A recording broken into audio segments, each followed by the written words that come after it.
qu'il veut qu'on se comprenne, vous et nous, c'est que, l'apôtre peut donner les mêmes instructions pour toutes les églises. On est d'accord là-dessus? C'est parce que cette église spécifiquement, l'église des fêtes, avait ce problème d'enseignement des femmes qui voulaient. Et Dieu permet qu'il y ait ces enseignements-là, ces choses-là. On va voir toutes ces choses si Dieu nous permet. Dieu a des principes de fonctionnement immuables. Donc, Dieu permet qu'il y ait une chose dans la vie parce que leur vie était l'enseignement pour les générations futuristes. Donc, il permet que quelque chose arrive pour que son sorte des enseignements là-dessus qui vont être maintenant désormais des fondations. Je ne sais pas si vous me suivez ou bien si j'avance là. Donc, maintenant, tout à l'heure, je vous ai fait lire 1 Corinthiens chapitre 16, le premier verset avant d'y revenir. Ne perdez pas le fil là maintenant. D'accord? Ne perdez pas le fil. Donc, dans 1 Corinthiens chapitre 16, verset 1, il dit pour ce qui concerne la collecte en faveur des saints, agissez vous aussi. Il s'adresse là à l'église de Corinthe. Comme je l'ai ordonné aux églises de la Galatie. Dans 1 Corinthiens chapitre 16. Quand il dit aux églises de la Galatie, ici il a de s'adresser à l'église de Corinthe. L'église de Corinthe, c'est une ville comme Douala. Il a dit à l'église de cette ville-là de faire comme il a ordonné aux églises du centre. Donc dans toute la province du centre, il prend l'exemple pour que vous compreniez ce qu'il a dit. Parce que quand l'église est au pluriel, il s'agit donc de localités plus grandes. Vous savez, n'est-ce pas? Voilà. Il dit dans 1 Corinthiens chapitre 16, le verset 1, il dit pour ce qui concerne la collecte en faveur des saints, agissez vous. Ce n'est pas la collecte que je veux que vous voyez. Je veux que vous voyez que les mêmes instructions sont données à différentes personnes. C'est sur ça que je veux qu'on voie un peu, d'accord? Pour ce qui concerne la collecte en faveur des saints, agissez vous aussi. Donc de la même façon comme les églises de l'Achaïe ont agi, de la même façon, non, je ne passe pas l'Achaïe, c'est de la Galatie. La façon dont ils doivent agir, c'est la même façon que vous devez agir. Donc une église n'a pas son fonctionnement et l'autre église n'a pas son fonctionnement. Et la preuve en est qu'aujourd'hui, lorsque nous voulons parler des armes spirituelles, nous utilisons quoi? Non, je voulais dire quelle partie de la Bible nous utilisons. Quand nous parlons comme des chrétiens, nous devons pratiquer les armes spirituelles. Nous utilisons Éphésiens au chapitre 6. C'était adressé spécifiquement aux Éphésiens. Quand nous voulons parler des dons spirituels dans l'église, nous prenons quoi? 1 Corinthiens 12 et suivant. C'est là que nous prenons. Ça montre donc que cette chose-ci montre que ce qu'on a donné à l'église de Corinthe nous concerne. On a donné aux Éphésiens nous concerne. Quand on veut nommer les diacres aujourd'hui, qu'est-ce qu'on fait? On prend un Timothée. Pas vrai? Donc ce qu'on a dit dans le livre de Timothée nous concerne. Quand nous voulons lire pour la fin du temps, comment ce qui va arriver on lit Apocalypse. Donc ce qui est écrit dans l'Apocalypse nous concerne. Donc s'il y a une église qui a vraiment compris le plan de Dieu parfait, c'est l'église du dernier temps, puisqu'on utilise toute la Bible. Amen. Mais maintenant, là on va utiliser, maintenant lorsque la a dit grâce, c'est que femme portait le foulard, femme restait tranquille, c'est là on dit non. C'était à l'église de Corinthe. Comment frère? Il dit que non, ça n'arrive pas qu'on fait ça. Non, ça n'y est là, c'est bon. Ok, maintenant dites avec moi, comme dans toutes les églises des saints, il faut que nous agissions comme l'apôtre Paul l'a ordonné. Donc à l'instant où quelqu'un dit que c'est à Makepe, vous fermez la Bible et puis vous cherchez votre Bible où c'est écrit l'église de votre localité. Donc il faut que ce principe-là soit clair déjà dans la Bible avant qu'on demande. J'ai rendu grâce au Saint-Esprit qui a fait que le verset qui venait lire à la fin, et là, ils disent que c'est à la fin. Donc à la fin, ça, on va laisser ça sur notre Bible. On ferme la Bible. Chacun ferme sa Bible, d'accord frère? Voilà. Donc, j'ai commencé par 1 Corinthiens chapitre 14, on a le verset 6, où il a dit que de quelle utilité vous serais-je si je venais à vous en parlant en langue, et si je ne vous parle pas par doctrine, par prophétie, par enseignement et par connaissance. Les 4 choses. Prenez n'importe quelle chose qui va entrer dans une vie, c'est ça qui va développer. Les 4 là. Vous suivez, n'est-ce pas frère? Si vous prenez thème par thème, les 4 choses qu'il a développées, puis vous les montrer dans quelles circonstances il les a utilisées. Il a travaillé en tant que docteur, en tant que professeur. Je sais qu'après mon départ, vous voyez ce qu'il a dit, les institutions de Dieu. Je sais qu'après mon départ, il s'est libéré du milieu de vous. Il a dû prophétiser. Si vous comprenez. Lorsqu'il va écrire le livre dans 1 Corinthiens toujours, il va dire que je parle dans Romains, il dit que je parle à des hommes qui connaissent la loi. Il a dit décortiquer les Écritures, il parle de la doctrine là maintenant. Vous voyez, n'est-ce pas? Maintenant, les enseignements, il fait sortir les enseignements de nulle part. Dans Éphésiens, remarquez comment il déploie cela. Nous avons été ressuscités, nous sommes assis ensemble avec Christ à lui. Personne ne savait ça avant qu'il existe là, pas vrai?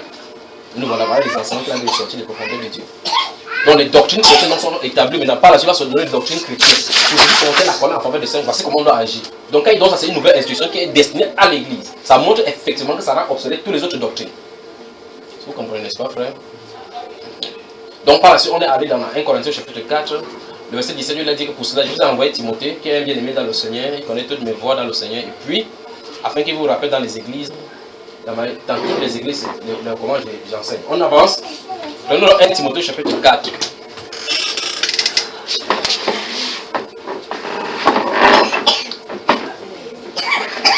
êtes avec moi? Ah, c'est merveilleux, n'est-ce pas? Donc, je sais que ce que ce que je faire, c'est qui va bousculer quelque chose dans notre esprit. Que désormais, quand nous allons dans la Bible, nous sachons que, pendant que nous lisons la Bible nous lit. Nous comprenons que la Bible en train de dire, qu'est-ce que tu fais de moi que tu es en train de dire là? Est-ce que tu vas raisonner? Puisque le Saint-Esprit détruit tous les fondements des raisonnements dans nos vies. Et que désormais, quand nous lisons la Bible, nous comprenons que cette Bible-là sort pour nous, pas pour une époque donnée. Puisque, lorsque vous allez chacune des promesses ici, ces promesses ont été données, sans citer ton nom là-dessus. Sous quelle base viendras-tu réclamer une promesse de la Bible? Sur quelle base?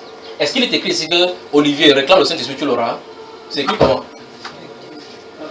Il a dit que si quelqu'un demande, il va lui donner. Tu te nommes quelqu'un, donc tu te trouves là-bas, tu dis, hey, la promesse c'est pour nous aussi. Car la promesse est pour vos enfants, pour tous ceux qui sont là dans le. Waouh! Qui t'a dit que tu es son enfant? Tu commences à réclamer. Donc ton nom n'est pas écrit là-bas. Je vais seulement que vous voyez le problème. Parce qu'une fois à la Bible, prenez ce qui vous intéresse. Tout ce qui est de la Bible vous intéresse. À un moment donné, quand on enseigne quelque chose, vous allez voir quand les gens veulent fuir les doctrines, ils vont dire que ceci n'est pas salutaire. Tout ce qu'on enseigne n'est pas salutaire. C'est nécessaire de bâtir. Quand le chrétien a le salut, quand quelqu'un a déjà le salut, il faut l'édification. Et donc, tout ce qui est de la parole de Dieu, tout ce qui est de la parole de Dieu, ça édifie. Vous devez connaître toutes ces choses-là aussi longtemps que vous êtes sur la terre. Donc, vous fuyez aujourd'hui, vous allez entendre l'année prochaine. Vous fuyez, vous allez aller dans vous allez trouver encore une autre garçon qui parle plus que moi. Donc, vous ferez mieux de vous temporiser et laisser la Bible telle qu'elle est. C'est pas vrai? Donc, ce que je suis en train de dire, c'est ceci. Il faut qu'on laisse nos raisonnements de côté 1. Si on décide de dire que cette parole-ci, c'est pour une autre époque, laissez les promesses de Dieu. Parce que la Bible déclare que la promesse a été faite à Abraham et à sa postérité. Et personne ne t'a jamais dit que c'est la postérité d'Abraham. Tu crois seulement ce qui est clair. Si vous êtes à Christ, vous êtes la postérité d'Abraham. Ne devez pas dire que si Billy est à Christ, il est la postérité d'Abraham. On a dit si quelqu'un, c'est quelqu'un qui est en Christ, il dit qu'il est en Christ. Alors si tu t'identifies déjà que tu es en Christ, que c'est à toi qu'on va parler, toutes les autres paroles qui sont adressées. Amen. Donc 1 Timothée, j'ai dit chapitre 4. Lisons du premier verset jusqu'au dernier, c'est-à-dire le verset 16. Oui, et à chaque fois, il faut vous arrêter. Maintenant, avec le feedback de tout ce qu'on a vu, avec la toile dont il y a tissé, analysons chaque fois ce qu'il va dire à Timothée. Oui, lisez dans l'autre parce qu'il y a les femmes là. Oui. Mais l'Esprit dit expressément que dans les derniers temps, quelques-uns abandonneront la foi pour s'attacher à des esprits séducteurs et à des doctrines de démons. Arrêtons donc là-bas.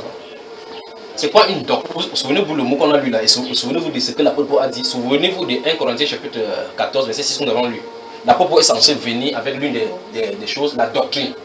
Donc de la même façon, comme l'apôtre Paul va venir avec la doctrine, voici l'une des choses qu'il a dû faire. Il a dû prophétiser que l'Esprit dit expressément que dans les derniers jours, il a dû prophétiser. Donc l'une des 4 points, les 4 fondations, il avait dit faire cela. Mais en donnant ces prophéties, il dit donc que certaines personnes vont venir donc avec des doctrines des démons. Alors, la doctrine de l'apôtre Paul venait de qui? De lui-même. Est-ce que c'est lui qui a décidé d'écrire? Mais suivant dans son langage, encore dans 1 Corinthiens chapitre 16, je vais citer, ne vous inquiétez pas, ne rentrez pas dans les rentrées de restons. Nous avons lu ça tout à l'heure. Pour ce qui concerne les colères en faveur des saints, agissez-vous aussi comme j'ai la première personne, je l'ai ordonné. Regardez bien ce qu'il a dit. Il dit bien le verset que j'ai mis entre guillemets, on va en sortir. Il dit je l'ai ordonné, il ne prie pas quelqu'un. Il ne prie pas quelqu'un. Il dit je l'ai ordonné. Quand on dit qu'on ordonne, ça veut dire qu'il n'y a pas de discussion. Vous devez agir ainsi. Agissez vous aussi comme je l'ai ordonné aux églises de la Galatie. D'accord?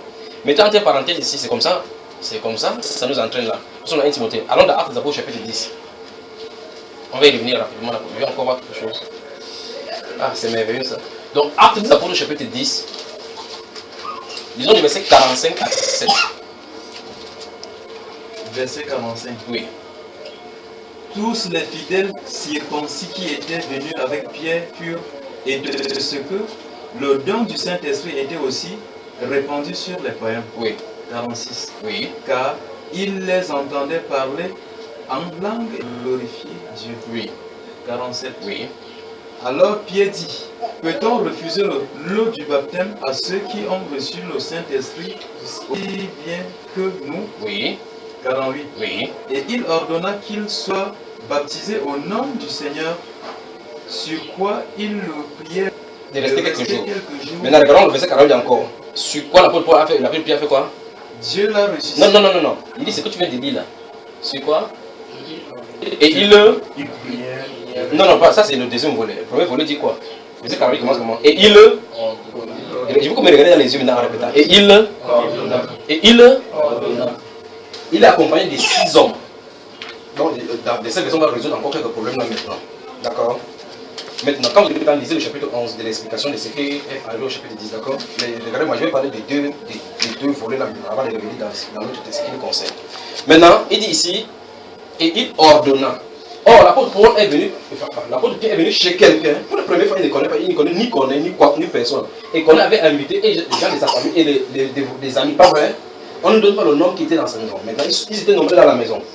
Quand il voit que le Saint-Esprit est descendu sur toute l'assistance qui écoutait la parole, qu'est-ce qu'il fait? Il demande à aussi ceux qui étaient là-bas d'aller baptiser. Je veux que vous compreniez la difficulté qu'il y a à cette époque pour le Saint-Esprit de se mouvoir par rapport au Saint-Esprit de la Bible, à l'intérieur de la Bible. Les gens étaient prêts à enseigner, à être enseignés, à se laisser enseigner. Les gens de la Bible étaient prêts à être enseignés et à se laisser enseigner. Ça, c'est un. Lorsqu'il a vu la vision, il a dit envoie appeler à Joppé. L'apôtre Corneille n'a pas mis son grade de capitaine en avant. Enfin, si vous regardez au verset 24, quand l'apôtre Pierre va rentrer, il va courir derrière le cours pour se prosterner au devant de lui. L'apôtre Pierre va le lever. Il dit non, lève-toi aussi un homme. Pas vrai? Alors maintenant, il entre dans, il demande, dis-nous non, c'est à quoi tu m'as appelé ici. Ni l'apôtre Pierre, ni Corneille ne sait ce qui se passe. L'ange a dit seulement à Corneille qu'on va appeler à Joppé, il va te dire les paroles par lesquelles tu vas sauver. L'apôtre Pierre vient là-bas, il dit ok, je reconnais que dans toute nation que quelqu'un craint Dieu, ainsi de suite, il explique toutes ces choses. Après, il dit dis-moi pourquoi vous m'avez appelé. Donc, et Corneille dit à Pierre que dis-nous pourquoi tu es venu, et l'apôtre Pierre dit aussi que dis-moi pourquoi vous m'avez appelé. Donc, ni les deux personnes des deux ne connaissaient ce qui c'est pourquoi ils sont là. Mais le Saint-Esprit avait fixé le rendez-vous. Le Saint-Esprit a fixé le rendez-vous. À l'instant, il a ouvert la bouche. Les choses qui devaient se donner a été données.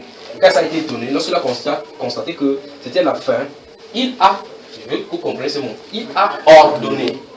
Maintenant, aujourd'hui, je veux que vous voyez la différence entre le Saint-Esprit de l'époque et le Saint-Esprit d'aujourd'hui.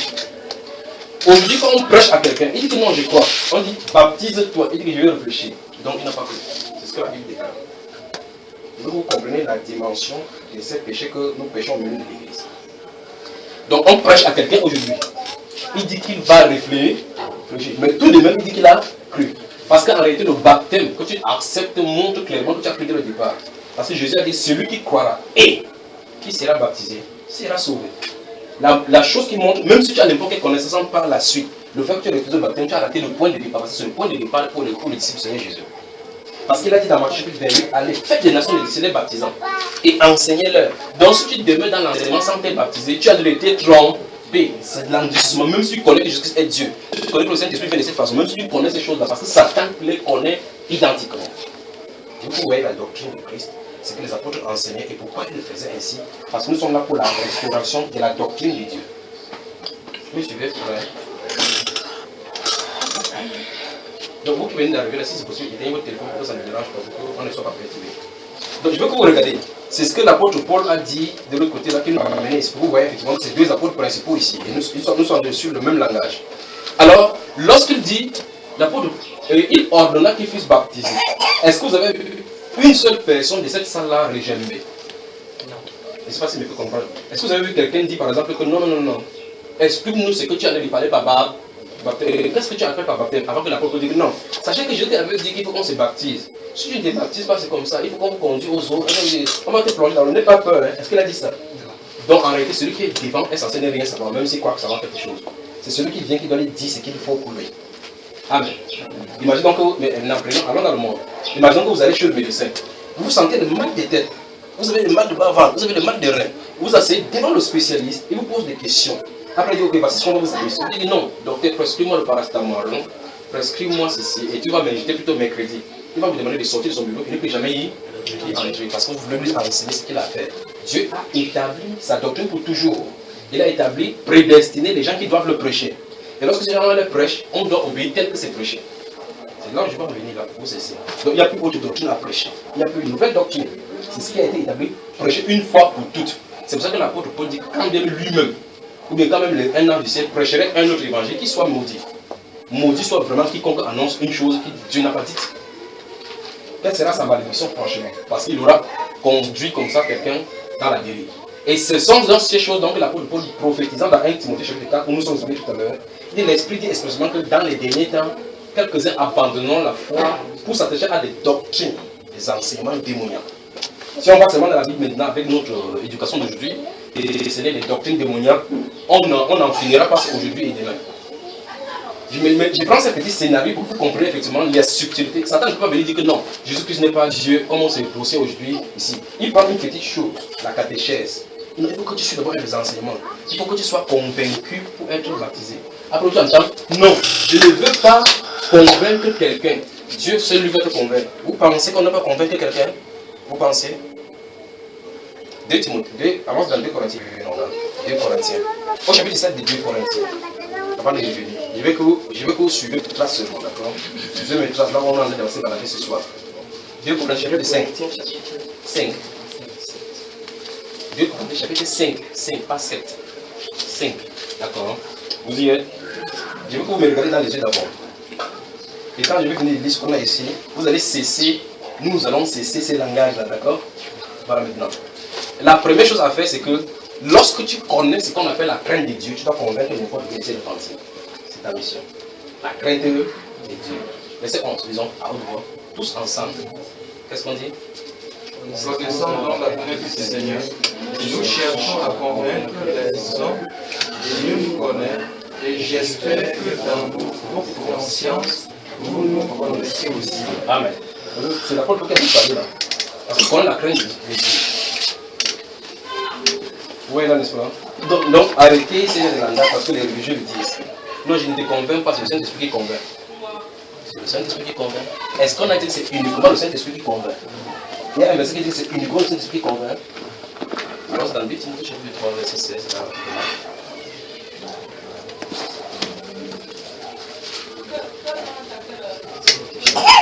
Verset 16. Toute écriture est inspirée de Dieu et utile pour enseigner, pour convaincre. Et... Attends d'abord, frère. On a dit quoi? Pour convaincre. Donc l'écriture, frère, pour convaincre. Donc, je veux que nous comprenions. Donc, désormais, ne lisez pas tant que les gens n'ont pas besoin d'espace, parce qu'il faut qu'on suive le 2 Timothée chapitre 3, le verset 16. D'accord? Voilà. Maintenant, remarquez bien. Ah, c'est merveilleux seulement. Vous allez me faire souvenir cette heure-là, sinon je ne dois pas quitter ici aujourd'hui.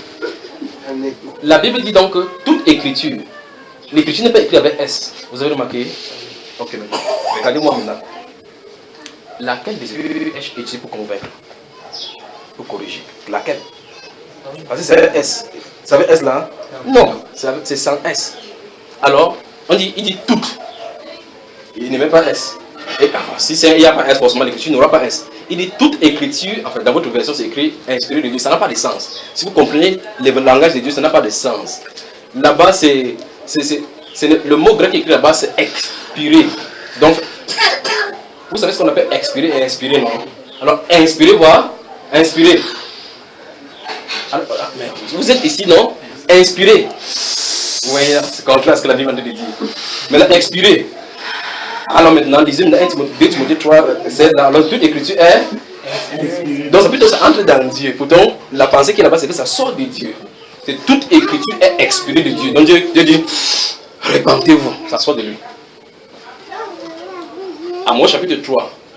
Si le lion ne rugit, qui aura peur? Si l'Éternel ne parle, qui pourra prophétiser? Il faut qu'il parle.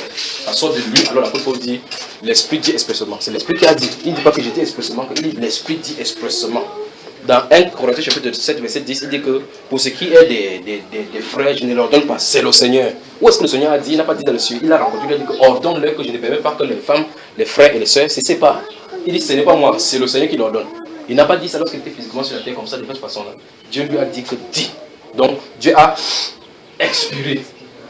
Et peut non parler, prophétiser. Amen. La dérive seulement. La dérive, c'est partout. Donc, quand on a des dérives partout, il faut toucher ici, il faut toucher ici, il faut toucher ici. Mais maintenant, cette écriture-là, j'ai posé la question, c'est au singulier. Laquelle donc des écritures de l'écriture est-elle utile pour enseigner, pour corriger? Tout à l'heure, je vous ai dit tout à l'heure que quelqu'un n'essaie pas de fuir en disant que ceci n'est pas salutaire.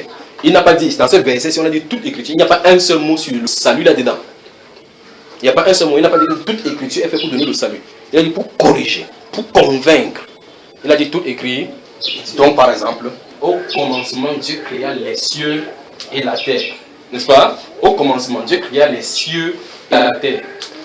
Alors, à partir de là, il peut prêcher, parce que tout l'évangile se trouve contenu dans ce verset. Donc, je peux poser plutôt la question, pour toi, qui est Jésus? Tu dis, c'est le Fils de Dieu. Est-ce qu'il est seulement Fils de Dieu? Si tu demandes dans la Bible, on l'appelle Fils de David.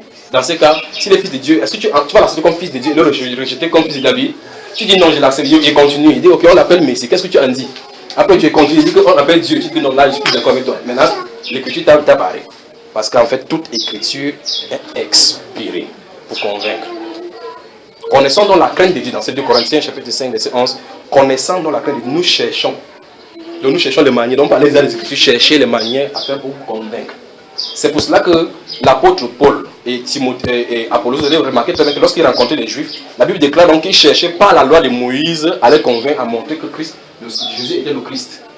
Il fallait qu'ils disent, il fallait qu'il cite que 1 Samuel chapitre 7, verset 12, 10, 2 Samuel chapitre 7, verset 13 dit que il est écrit que il sera mon fils et je serai pour lui un père. Il dit par exemple de Salomon comme ça, il faut vous parler du Seigneur Jésus. Il fallait qu'il parte dans la Bible, dans Deutéronome 18, verset 1 à 18, en disant que l'Éternel Dieu a dit que je serai du milieu de vous un prophète semblable à comme Moïse. Celui qui va ne l'écouter pas. Il prend comme ça, il a envie de chercher de convaincre. Quand ils ont touché cet évangile-là dans la Bible, vous allez voir que tous les Juifs disent que homme frère, qu'allons-nous, parce qu'il les a convaincus. Quelqu'un dit toute l'écriture.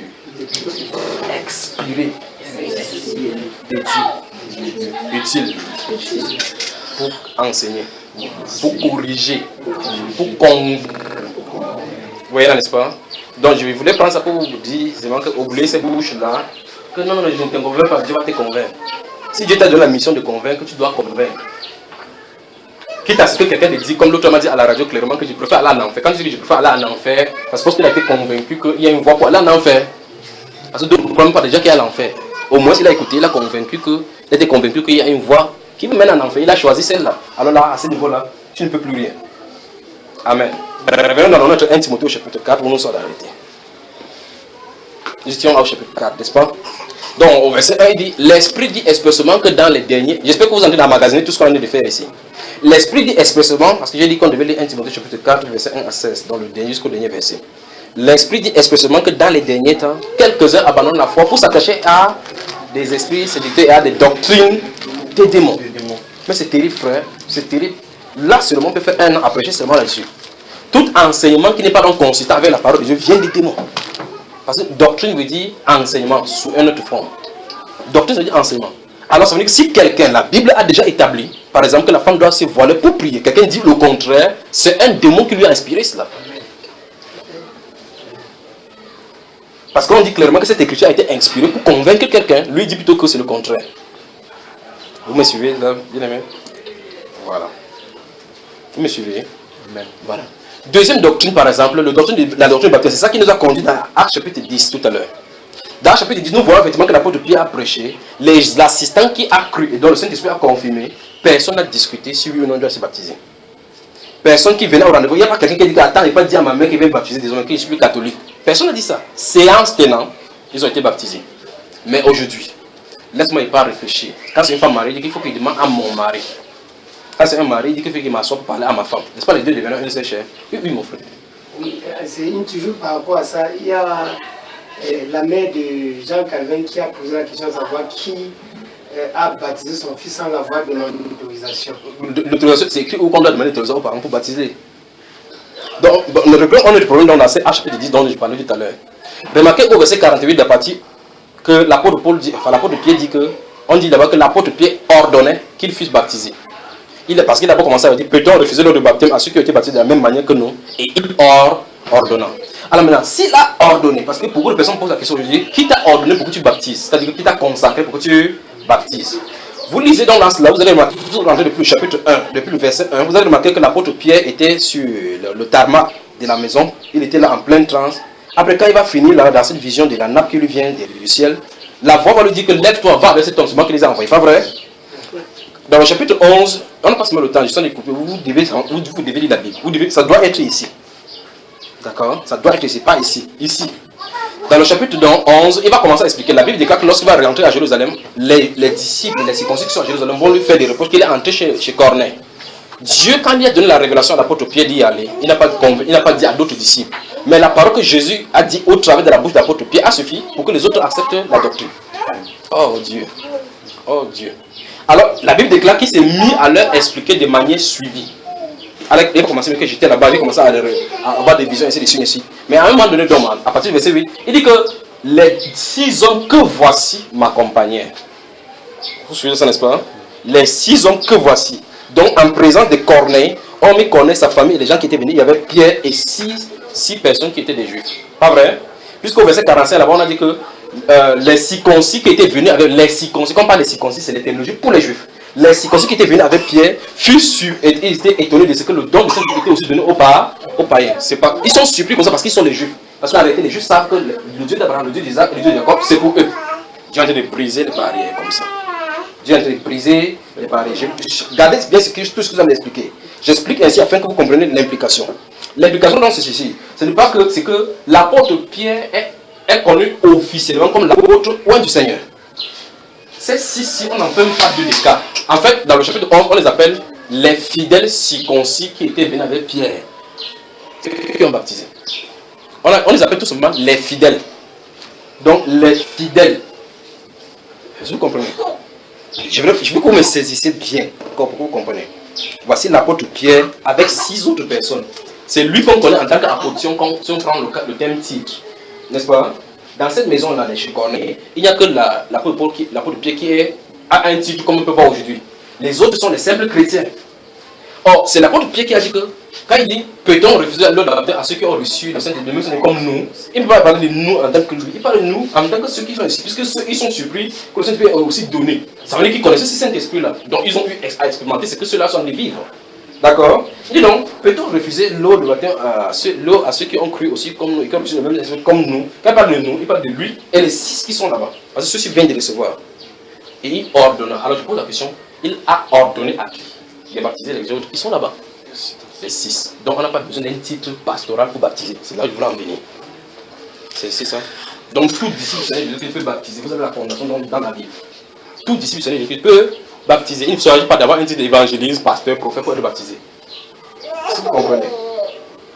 Voilà. Donc, quand vous allez lire Actes chapitre 11, vous allez voir effectivement qu'on appelle ces gens là-bas les fidèles, tout simplement. Donc, ce sont les fidèles. Amen. Amen. Donc, n'essayez pas un jour, quand tu prêches à quelqu'un, il dit qu'il a cru, tu parles de baptiser, tu dis, frère défaut. Comme c'est toi qui connais trop la parole, viens baptiser. Tu dois baptiser. C'est ça. Que frère, j'entends quelqu'un dire, frère, bonjour, il dit bonjour mon frère. J'ai quelqu'un à baptiser, il raconte à l'instant. Vous devez comprendre je suis en train de vous enseigner votre responsabilité en tant que chrétien. D'accord? C'est établi, n'est-ce pas? Donc, dans notre 1 Timothée chapitre 4, dans le verset 1 dit, l'Esprit dit expressément que dans les derniers temps, quelques-uns abandonnent la foi pour s'attacher à des esprits séducteurs et à des doctrines des démons. Vous avez vu quelques doctrines des démons, le baptême? Non, le baptême, c'est quoi? Il faut que les esprits au baptême. Pour que quand tu t'engages, tu sais que c'est l'engagement d'une bonne conscience. L'engagement d'une bonne conscience, ça ne veut pas dire que, écoutez très attentivement, il faut qu'on corrige cela. Ça ne veut pas dire qu'en m'engageant, je sais que il faut que je sache où je vais en venir. Ce n'est pas ça dans cette question. L'engagement d'une bonne conscience devant Dieu, ça ne veut pas dire ça. Suivez attentivement, s'il vous plaît. 1 Pierre chapitre 3, verset 21, là, cette eau est un fluide de baptême qui n'est pas celui de la chair, mais l'engagement d'une bonne conscience. Comme on dit dans 1 Pierre chapitre 3, verset 21. L'engagement, le Saint-Esprit en train de parler dans 1 Pierre chapitre 3 de l'engagement, c'est un baptême qui n'est pas la purification des souillures de la chair, mais l'engagement d'une bonne conscience devant Dieu. L'engagement d'une bonne conscience devant Dieu, ça ne veut pas dire que j'ai réfléchi, j'ai pesé le pour et le contre, et maintenant je me marque. Si vous voyez donc tous les exemples de la Bible et que vous pensez comme ça, vous voyez tous les exemples de la Bible qui ont été baptisés, vous voyez que personne n'a réfléchi pour baptiser. Vrai? Alors la façon qu'on comprend aujourd'hui la Bible a été erronée. Parce que nous comprenons aujourd'hui qu'il faut que j'ai réfléchi. Parce que tu peux prendre 3 jours, 1 an pour commencer à réfléchir, pour si vous prendre l'engagement. Or, chaque personne de la Bible qu'on a prêché ont été baptisés instantanément après avoir cru. Alors à quel moment ils ont réfléchi si oui ou non ils vont accepter? À quel moment ils ont réfléchi si oui ou non ils vont s'en sortir? Oh frère, il faut qu'on fasse attention. Donc, accepter 1 Pierre chapitre 3, verset 21, l'engagement du bon conscience devant Dieu, ça veut dire que le baptême que vous baptisez, c'est une preuve que vous avez cru en Dieu. C'est ce qu'il a de le dire dans ce langage de Dieu. C'est la preuve que vous avez cru. Parce qu'en fait, vous croyez, puis vous êtes baptisé. Donc si je prêche, je dis que, oh, prêche, non, je crois, alléluia, il n'y a pas de problème. Ma soeur, mon frère, on part dans le baptême. Je vais voir mes parents. Je montre. La sémence qui est là me montre clairement ce qu'il en est. Il y a un problème dès le départ parce que tous ceux qui. Acte chapitre 2. On ferait, que ferons-nous? Que ferons-nous? Ça se trouve qu'ils sont dans le désarroi. Et ça parce qu'il faut repentir, pour que chacun, c'est individuel, chacun de vous soit baptisé au nom du Seigneur Jésus-Christ pour le pardon de vos péchés et vous recevrez le don du Saint-Esprit. La promesse est pour vous, pour vos enfants, pour tous ceux qui sont en loin, en aussi grand nombre que le Seigneur notre Dieu les appellera. Et par plusieurs autres paroles, il les conjurait et les exhortait à fuir ces générations perverses. Pas vrai? Ceux qui acceptaient sa parole furent baptisés. Alléluia. Et en ce jour, on dit en ce jour, c'est au pluriel. Si on dit en ces jours, ça veut dire que ça pouvait dire que ça pouvait s'étendre sur une période. Donc c'est le même jour, c'était un samedi, le samedi que les gens sont baptisés. 3000 personnes aux environs. Et en ce jour-là, le nombre de disciples s'augmenta d'environ 3000 ans. Donc quand ils ont accepté, ils ont été baptisés, on les appelait donc les hommes disciples. Donc toute personne qui n'est pas baptisée n'est pas chrétien. Amen. Ça va choquer là maintenant, ça choque pas vrai? Toute personne qui n'est pas baptisée n'est pas chrétien. C'est un usurpateur de titre. Parce qu'un chrétien, c'est un disciple du Seigneur Jésus. Un disciple du Seigneur Jésus, c'est celui qui suit la discipline du Seigneur Jésus. L'une des premières disciplines du Seigneur Jésus pour être disciple, c'est se baptiser. Ça commence. Si l'élément fondamental du disciple-là, tu refuses, c'est pour cela que quand moi j'enseigne, je ne permets pas que quelqu'un soit au milieu de nous qui ne soit pas baptisé. Il sort. Il dit mon frère, que le Seigneur te bénisse. Rentre à la maison.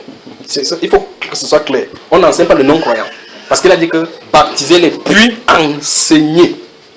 Baptiser puis enseigner-les à observer. Tu ne peux pas observer quelque chose sans alors maintenant, c'est ça qui amène de telle enseigne que quand je prêche aujourd'hui, mais quand quelqu'un d'autre prêche, on dit qu'il faut que Dieu me convainque. Parce que dès le départ, ils ont dit que je ne suis pas convaincu par le baptême. C'est ça le vrai problème.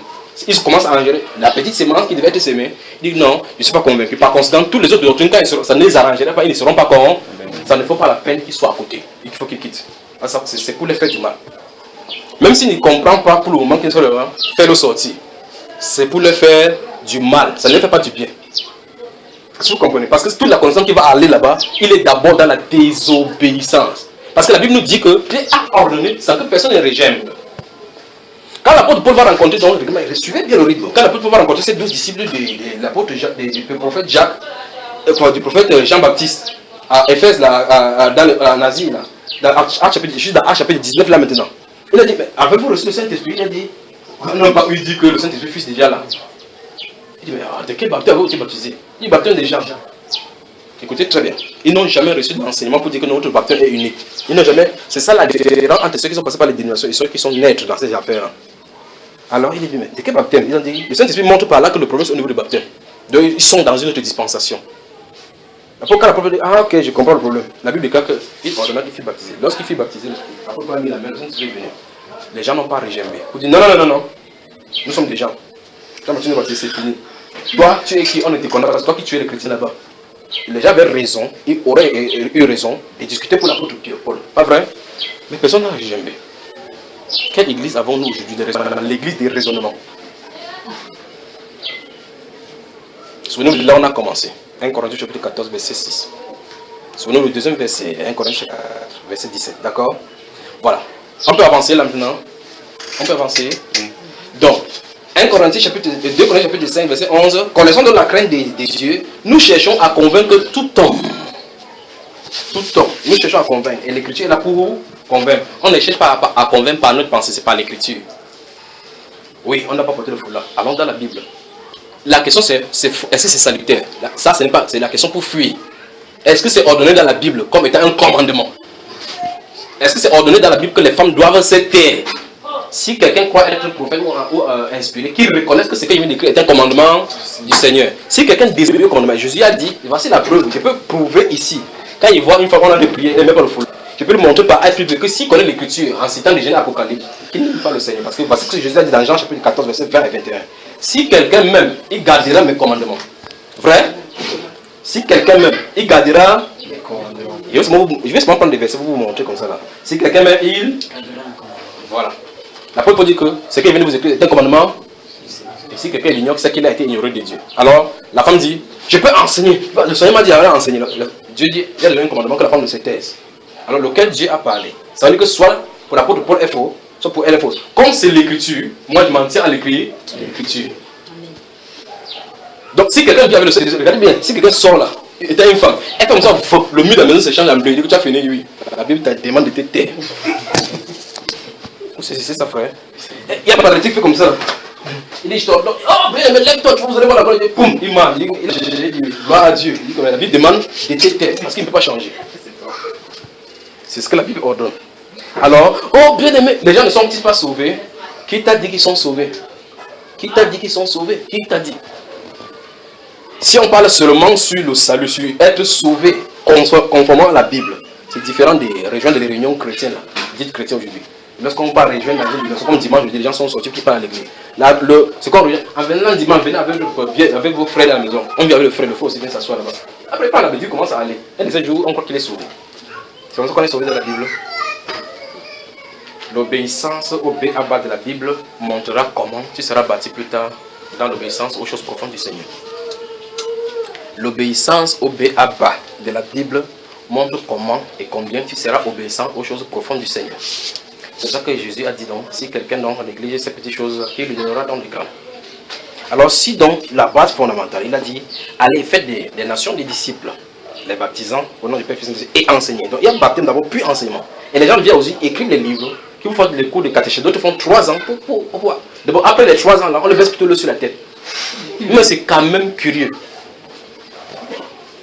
Jésus lui dit que baptiser avant d'enseigner. On dit catéchèse. On dit catéchèse c'est quoi? On nous enseigne pour qu'on connaisse des choses pour être baptisé. Alors qui dit vrai, qui dit faux? Jésus a dit faux ou bien c'est moi qui dis vrai? Si aujourd'hui nous disons quelque chose de contraire, et regardez la première prédication de l'apôtre Pierre, il finit de prêcher. On dit ceux qui acceptaient sa parole furent baptisés. Et en ce jour-là, le nom de Jésus, on n'entend pas vrai. Le verset suivant dit il persévérait dans l'enseignement des apôtres. Après avoir baptisé, et il persévérait. Vous avez vu, n'est-ce pas, l'ordre que le Seigneur Jésus-Christ a donné. Mes bien-aimés frères, que Dieu vous bénisse vraiment. On peut avancer? Tu voulais poser une question, vas-y mon frère. C'est Actes des Apôtres, chapitre 8. Oui. Actes des Apôtres, chapitre 8. Oui. À partir du verset 9. Oui. Il y avait auparavant un homme nommé Simeon qui, se donnant pour personnage important, Oui. exerçait la nuit et provoquait l'étonnement du peuple de la Samarie. Tous, depuis le plus petit jusqu'au plus grand, l'écoutaient attentivement et disaient, celui-ci est la puissance de Dieu, celle qui s'appelle la grande. Ils l'écoutaient attentivement parce qu'il les avait longtemps étonnés par ses actes de magie.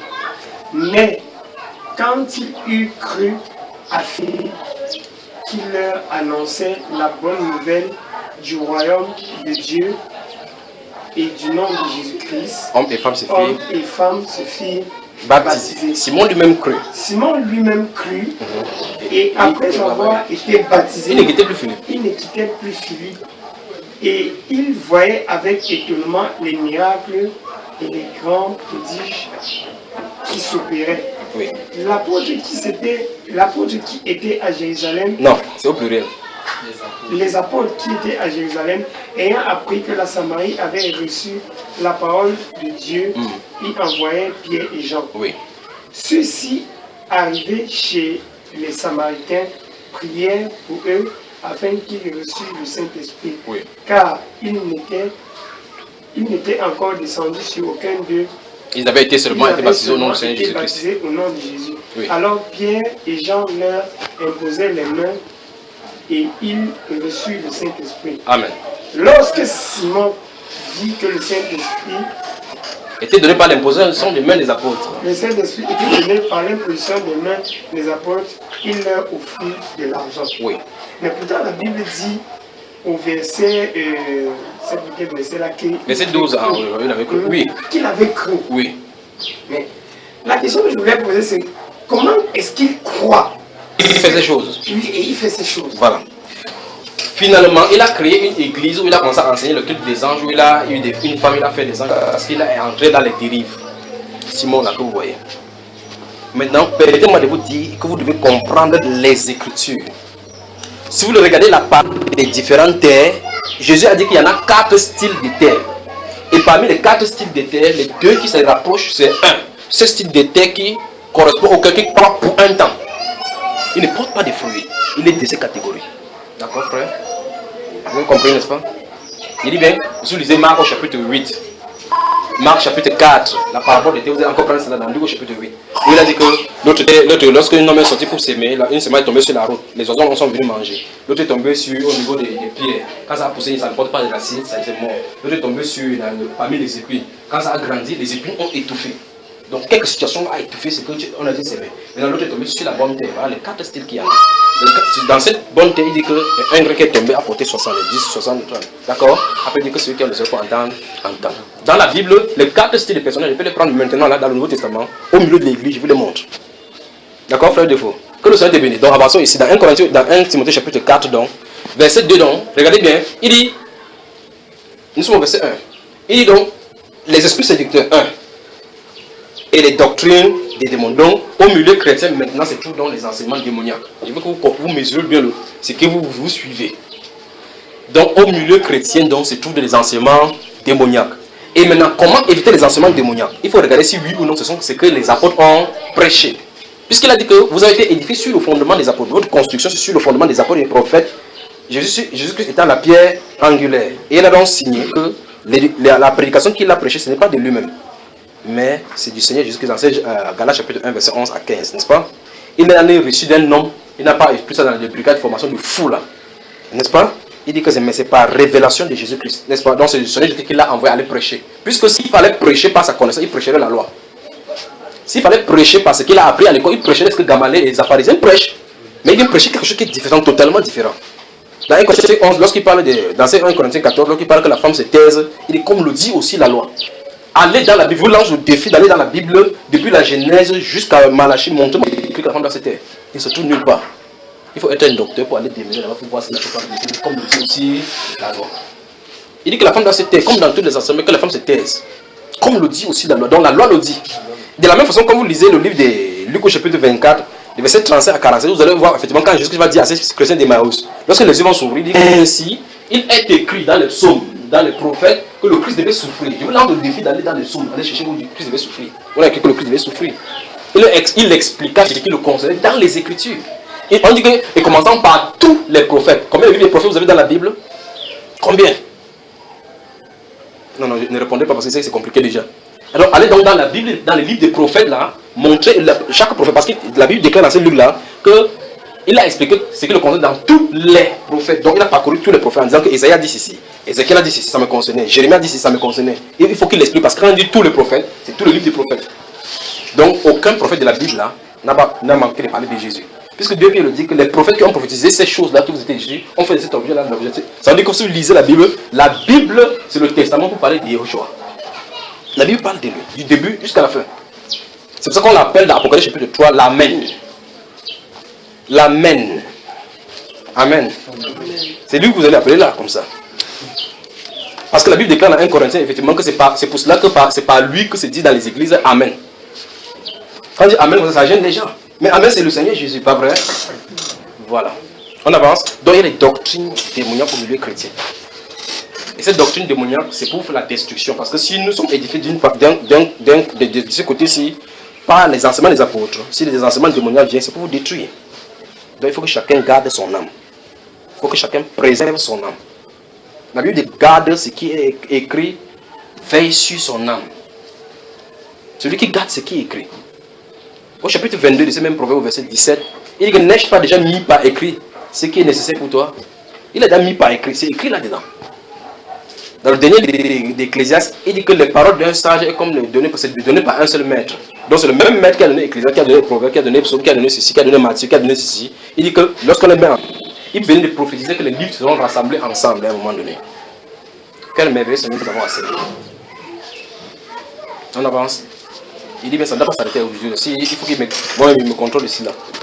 Donc, on continue dans ce 1 Timothée là, 1 Timothée chapitre. Allons au verset 2.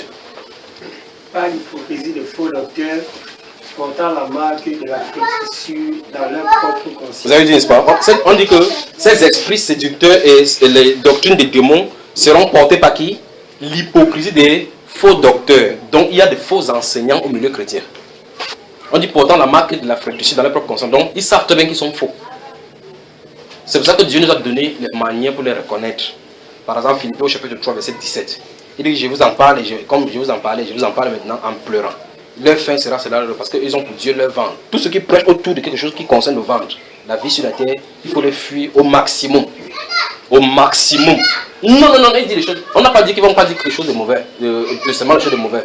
Pour que Satan vienne te dire, la séduction, c'est on te présente une vérité à moitié. Ils ne vont pas venir prêcher que non, Jésus n'est pas ressuscité. Que quand Jésus est ressuscité, c'est pour qu'ils vivent en abondance. Frère, si tu vis dans la maladie, c'est que c'est la pauvreté. Tu ne dois pas vivre la pauvreté, l'abondance. L'abondance, c'est quoi? Il faut que ta mamie soit remplie. Ouais, là, nous entendons là, n'est-ce pas? Mais c'est terrible. S'il fallait que notre mamie soit remplie, faudrait-il que Jésus vienne de cieux pour mourir pour cela? Il est mort pour que nous ayons une espérance céleste. Il déclare qu'il est mort pour nos péchés, ressuscité pour notre justification. Pour que nous soyons justes devant le Seigneur. En lui, il est justice, sagesse et sanctification. Pas vrai? C'est quand même curieux. Donc, il est même nous donner la mamie. Pour qu'on ne compte en banque pas fouiller. Que Dieu nous pardonne pour cela. Il dit, par l'hypocrisie des faux docteurs, ces esprits séducteurs vont prendre les faux enseignants et entraîner les doctrines des démons. Il dit, par l'hypocrisie des faux docteurs, portant marque de flétrissure dans leur propre conscience. Donc ils savent qu'ils sont faux. Donc il n'y a pas deux façons d'identifier un faux serviteur. C'est par la Bible. Vous sortez de la Bible, donc c'est pour ça qu'ils font tout et tout pour vous désarmer par la Bible. La Bible, ce sont les hommes qui ont écrit. Vous pensez que la vraie version, c'est tout ce que je peux te désarmer de la Bible. Moi, il reste borné là-dedans. Si tu restes borné ici, personne ne peut jamais te battre. Personne. Vous restez borné dans la personne, vous pouvez vous battre. Si vous mettez raisonnement avec raisonnement, Satan est un maître raisonneur. Vous ne pouvez pas le battre sur son terrain. Pour le battre, il faut présenter, il est écrit. Pour le battre, c'est comme ça que le Seigneur Jésus-Christ nous a présenté ça. Il est écrit. Tu penses que le foulard a le salut? La femme doit, la Bible là-bas c'est D-O-I-T, c'est un devoir.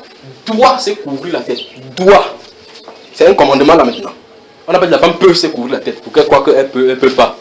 Elle doit. Quelqu'un dit elle doit. C'est un ordre là. Elle doit. Donc c'est pas facultatif. Frère, concernant le voile. Oui. Pourquoi dans 1 Corinthiens 11-15. C'est lui second qui a traduit comme ça. Lui second qui a traduit comme ça là. Donc, non. Mais quel qu'en soit le cas, quand vous rentrez dans le grec, vous voyez effectivement ce qu'il en est. En fait, même sans le grec, même en disant lui second, vous voyez qu'il y a quelque chose qui ne va pas. Quand vous lisez lui second, ça veut dire qu'il y a quelque chose qui ne va pas. C'est ornement. Allons-y maintenant. Parce que la chevelure lui a été donnée pour vous. Donc on a d'ailleurs orné ses cheveux. C'est ce verset-là justement qui montre que si elle porte la mèche, elle est coupable devant Dieu. Parce que les gens n'arrêtent pas pour chercher que, où est-ce qu'on a dit mèche, ça c'est tout là-dedans. Puisque l'ornement lui a été déjà donné. Si elle met un autre ornement, elle refuse l'ornement de Dieu. De la même façon que si elle met le maquillage, elle refuse la peau que Dieu lui a donnée. Ah mon Dieu, je vais revenir là-dessus. Bon, bien même. Donc le gars dit que montre-moi où la mèche est écrite. C'est écrit là-dedans, c'est en plein là dans les yeux. Par exemple, si quelqu'un vous dit, si vous dites maintenant je prends la cigarette junior, ou ouais, je suis en train de fumer, vous allez dire quoi? Que je suis dans le péché, pas vrai? Montre-moi un verset qui dit qu'on n'a pas fumé. Montrez. Vous pouvez trouver. Est-ce que vous pouvez trouver un verset de cette Bible ici qui montre que je ne dois pas fumer? Il dit bien fumer de la cigarette. Non. Il y en a? Non. Voilà. Maintenant, si je fume, c'est un péché. Dans ce cas, comment connaissez-vous que c'est un péché? Pourtant, c'est pas écrit que ne fume pas de la cigarette. Est-ce que vous comprenez? Quand je fume la cigarette, ça fait quoi? Quand je fume la cigarette, quelle est la tâche ici? Mon cerveau, c'est comment? Mon oesophage, c'est comment? Alors, je suis en train de faire quoi? Alors, donc, la cigarette est contenue dans si quelqu'un détruit le temple de Dieu, Dieu le détruit lui-même. La cigarette là-dedans, c'est écrit noir et blanc. Alléluia. Voilà. Donc vous dites, la cigarette n'est pas écrite, c'est écrit. Si je dis que montre-moi un verset qui demande qu'on ne fume pas, je dis d'abord, analysons d'abord, qu'est-ce que tu appelles pas fumer? C'est inspiré de la nicotine. Alors qu'est-ce qu'on les choses qu'il faut faire? Je peux te montrer les photos des spécialistes qui ont montré effectivement les taches sur le sophage, les dents des gens qui ont déjà fait. Il dit si ça abîme la dent ou ça n'abîme pas, tu dis ça abîme. Tu ne peux pas dire le contraire parce que les personnes qui fument vraiment ont les lèvres noires et hautes là. Tu vois cela? Je montre le sophage, je dis ceci c'est le cancer de l'oesophage, pas vrai. Qu'est-ce qui a causé? La cigarette. Maintenant allons dans la Bible. Si quelqu'un détruit le temple de Dieu, qu'est-ce que ceci a fait? Tu as détruit. Dieu le détruit lui-même dans la cigarette là-dedans. Point final. Donc la mèche est contenue là-dedans, le maquillage est contenu là-dedans. On ne peut pas avoir des péchés parce que s'il y a des péchés que Dieu n'a pas mentionnés, personne ne sera coupable là-dessus. Puisque tant que ce n'est pas mentionné, ce n'est pas coupable. Vous me saisissez ça? Voilà. Si ce n'est pas mentionné, ce n'est pas coupable. Alors maintenant, il faut présenter à la femme vraiment sa vraie nature. La Bible déclare donc que Dieu, tout ce que Dieu a créé est bon. Rien ne doit être modifié. Ce qui est courbé ne doit pas être redressé. Ce qui est redressé ne doit pas être courbé. C'est ce que la Bible nous déclare là. Amen. Donc la chevelure lui a été donnée. La Bible déclare, dans le grec là-bas c'est péribolaion. Péribolaion ça veut dire parure, ornement. Donc Dieu a déjà orné la femme. C'est pour cela que vous voyez quand il n'y a pas de mèche brésilienne, parce que c'est cher. C'est quelque chose de cher, parce qu'il doit mettre devant pour montrer que c'est cher. Ça montre que ce qui est au-dessus d'elle, si elle achète la mèche à 300 000, le cheveu n'a pas de prix. Ce n'est pas de prix. Dieu lui a, on dit, la chevelure lui a, alors on dit là maintenant. Il dit, la chevelure lui a été donnée. Qui l'a donné? A-t-elle le droit de couper? Si elle coupe, qu'est-ce qu'elle avait dit à Dieu? Elle refuse son ornement. Donc, ce verset-là, les femmes vont avoir beaucoup de mal là maintenant. Donc comme vous dites là-bas, comme à Timothée, je vous ordonne de parler de cela. Et que ça va dire que si elle parle, elle va fuir. Si elle fuit, elle n'était pas des nôtres. Qu'elle parte seulement. Ne réglez pas, n'essayez pas de voir. Non, vous savez, il y a des gens qui m'ont taxé d'hérétique ici depuis des années. D'autres sont venus me venir avoir la maison que Frère Junior. Je savais pourquoi il est là. Frère Junior, comment tu vas vivre? Je t'aime beaucoup. Il dit que quand je dis tu m'aimes beaucoup, c'est pas étonnant parce qu'on est censé nous aimer.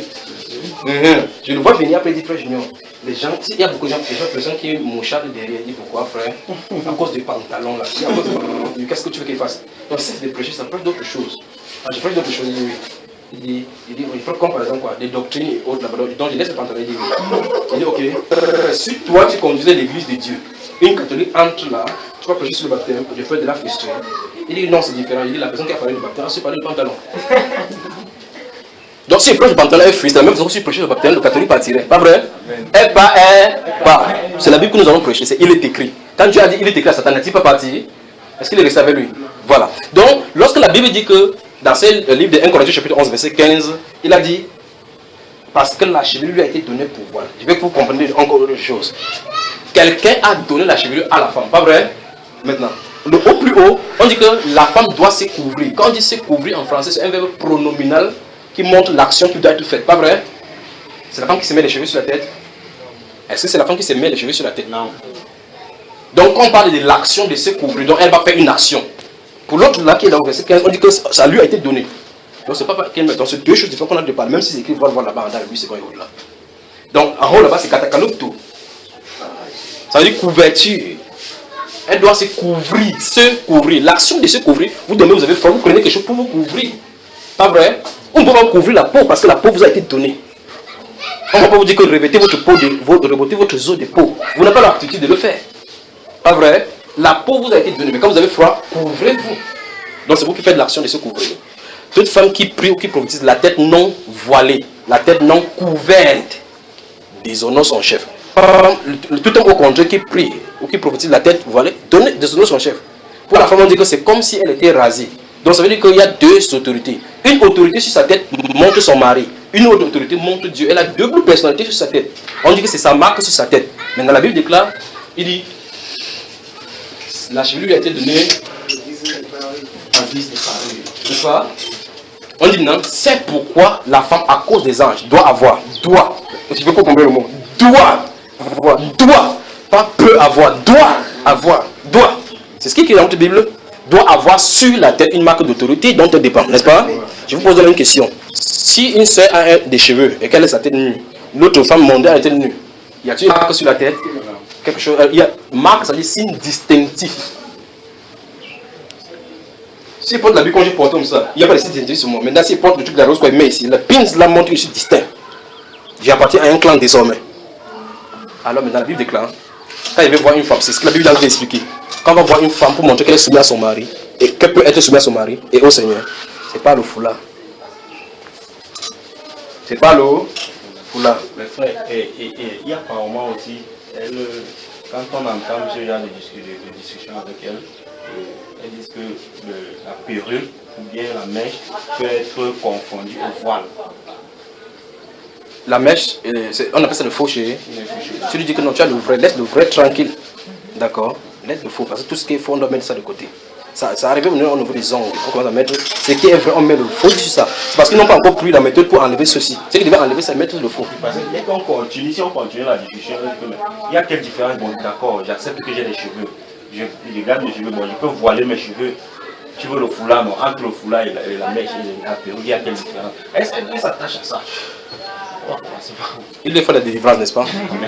Donc on dit donc par l'hypocrisie des faux docteurs portant dans la marque de féticide, le verset 2 de 1 Timothée chapitre 4. J'espère que vous suivez attentivement. Donc, portant la marque de féticide dans leur propre conscience. Ça va avec notre 1 Timothée, n'est-ce pas? Dans notre voile. On va y revenir en profondeur parce qu'il y a des choses développées. Tu veux une question? Je n'avais pas compris 1 Corinthiens chapitre 11 qui parlait à cause des anges. À cause des anges. À cause des anges. Frère Béli parle des enseignements ici, pardon. D'accord. Donc il est plus de 15, il est presque 16 heures là-bas. J'ai 2 endroits à aller. Maintenant, Je vais mettre un apostrophe dans lisons le dernier verset dans là. Le dernier verset dont on devait lire. Mais prenez la fin de l'histoire verset 16 Timothée, vous allez voir effectivement comment il va ordonner à Timothée que ce que tu as reçu de moi, enseigne aux autres, prends-le aux autres qui vont soit capables aussi d'enseigner. Donc c'est pour montrer que l'enseignement des apôtres devait être donné après une personne. Après cette personne va enseigner la même chose. Après la personne va enseigner la même chose. Dieu t'a dit donc c'est pour ça que vous allez dans la Bible, vous voyez ce qu'on appelle la fête des pains sans levain, les 7 jours. Le pain sans levain, le pain, la parole sans levain, les faux enseignements. Pain sans levain, la parole sans les faux enseignements, la parole sans les faux enseignements. Ça doit être durant les 7 périodes de l'église. C'est ça qui est prophétisé. Donc pour que ça soit comme ça, il faut que le premier jour on enseigne ce qui est vrai, la personne prend, le deuxième jour, l'autre enseigne la même chose, la cause. C'est pour ça que Jésus va chercher une église sans tâche. Que Dieu vous bénisse. Que Dieu vraiment vous bénisse. 1 Corinthiens chapitre 11, on peut d'abord, on peut donner le verset. Juste d'abord que nous étions. Non, il dit que vous allez lire par le devoir parce que ça est sorti déjà. 1 Corinthiens chapitre 11. Vous y êtes, tout le monde y est. Le verset qui veut demander que vous lisiez, il veut que vous lisiez tous ensemble, que nous lisons tous ensemble. Si vous êtes prêts, vous mettez, je vous donne. 1 Corinthiens, il n'y a pas 2 Corinthiens là. 1 Corinthiens chapitre 11. 1 Corinthiens chapitre 11, vous êtes tout le monde dans le chapitre 11. Je veux que tous ensemble nous lisons le verset 16. Allons-y. À haute voix. Si quelqu'un se plaît à contester, nous n'avons pas de Dieu. Amen.